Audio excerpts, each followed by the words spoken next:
기도하겠습니다. 하나님 아버지, 이 아침에 주님을 만나기 원합니다. 말씀하여 주시옵소서. 듣겠습니다. 예수님 이름으로 기도합니다. 오늘 묵상할 말씀은 사도행전 16장 1절로 5절 말씀입니다. 바울은 바나바와 2차 선교 여행을 함께 떠날 동역자로 마가를 세우는 일로 심히 다투었지만 바나바는 마가를 데리고 바울은 실라를 데리고 각각 다른 곳으로 떠나 복음 전도 사업을 하자며 서로 격려하고 바나바는 1차 선교지였던 구부를 향해 떠났고 바울은 육로를 이용하여 1차 선교행의 마지막 종착지였던 더베를 향하여 떠나게 됩니다. 그래서 오늘 본문은 바울의 2차 선교행의 시작을 알리는 1절에서 바울이 더베와 루스드라에 이르르메라는 말로 시작합니다.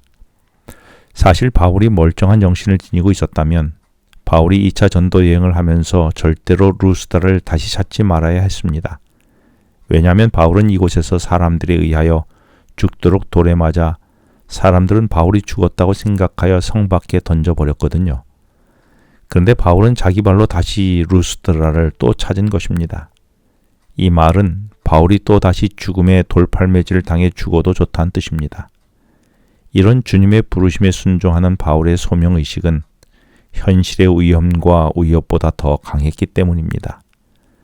나를 향한 하나님의 부르심에 대해 따라갈 나의 소명의식은 어디까지입니까? 나에게도 부르심의 장소가 내게 손해를 요구하거나 심지어 생명의 위협에도 나는 부르심에 순종하여 따라 나갈 준비가 되어 있습니까? 아니면 그 부르심을 거부하고 싶습니까? 하나님은 바울이 생명의 위협을 느꼈던 루스드라였지만 2차 선교행을 시작하며 이곳으로 인도하셨습니다. 이는 하나님이 바울을 위해 준비한 동역자 디모데를 만나기 위함이었죠. 성경은 디모데를 1절에서 제자라고 했고 3절에서는 그가 살던 루스드라뿐만 아니라 30여 킬로 떨어진 이고니온에서도 칭찬받는 사람이라고 소개합니다. 디모데를 소개하는 두 수식어는 헬라어 문법으로 모두 미완료형으로 사용되었습니다. 이 말은 한 번 제자였던 사람이나 한두 번 칭찬받는 사람이 아니라 지속적으로 끊임없이 지금까지 제자로 불리우고 지속적으로 끊임없이 칭찬받는 사람이라는 의미입니다. 나는 어떻습니까? 사람들이 보는 데서는 그리스도의 제자이지만 사람들이 나를 몰라보는 공간에서는 다른 모습을 보이고 있지는 않습니까? 그리고 한두 번 만난 사람에게는 좋은 이미지이지만 나의 속을 아는 가족들에게는 여전히 칭찬받는 사람입니까? 바울은 3절에서 이런 디모데를 데리고 2차 선교행을 떠나고자 했다고 했습니다. 디모데는 바울을 따라 나섰지요. 사실 루스드라는 바울의 1차 선교여행으로 복음이 들어온 지역이었습니다. 디모데는 이로 인하여 그리스도인이 되었고 뿐만 아니라 디모데는 바울이 복음을 전하다 돌에 맞아 거의 죽게 되었던 사실도 보거나 들었을 것입니다. 그런데 디모데가 바울을 따라 2차 전도 여행에 나섰다는 것이죠. 이는 디모데 자신도 복음을 전하다가 그렇게 될 수 있음을 의미한 것이지만 디모데는 이 길을 따라 나선 것입니다.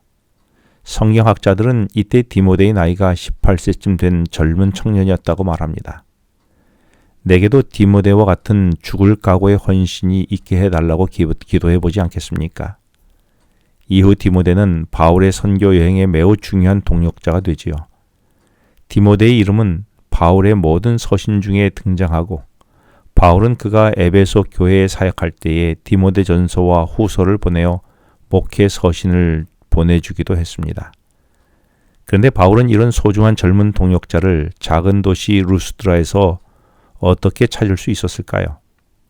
하나님은 바울을 위해 동역자를 준비해 주셨고 바울을 이곳으로 인도한 것입니다.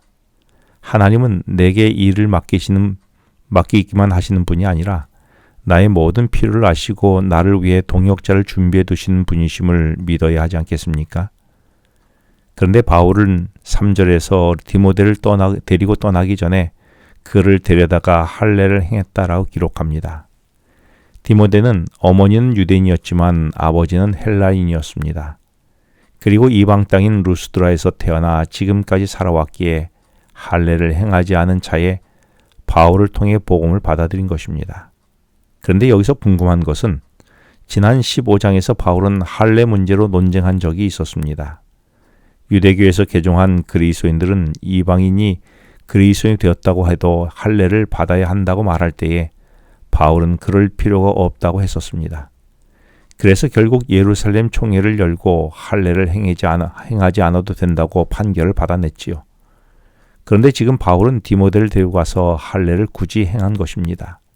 왜 그랬을까요? 이는 앞으로 이방인과 유대인에게 복음을 전하는 바울로서 할례 받지 않은 유대인 디모데를 보고 유대인들이 복음의 마음의 문을 닫아버리지 않도록 배려한 것입니다. 바울은 할례를 복음의 본질이라고 말하는 것은 격렬히 반대하지만 복음을 전한 일에 있어서 할례라는 비본질적인 문제에 대해 얼마든 양보할 준비가 되어 있었던 것입니다. 나는 복음의 비본질적인 것으로 에너지를 낭비하고 있지는 않습니까? 기도하겠습니다. 하나님 아버지, 주의 부르심에 목숨을 내놓을 상황에도 그 길을 피하지 아니하고 순종하는 믿음으로 그 길을 따라가도록 인도하여 주시옵소서. 예수님 이름으로 기도합니다. 지금은 개인 기도 시간입니다. 오늘 주신 말씀을 묵상하면서 주어진 기도 제목과 개인 기도 제목을 놓고 기도하시겠습니다.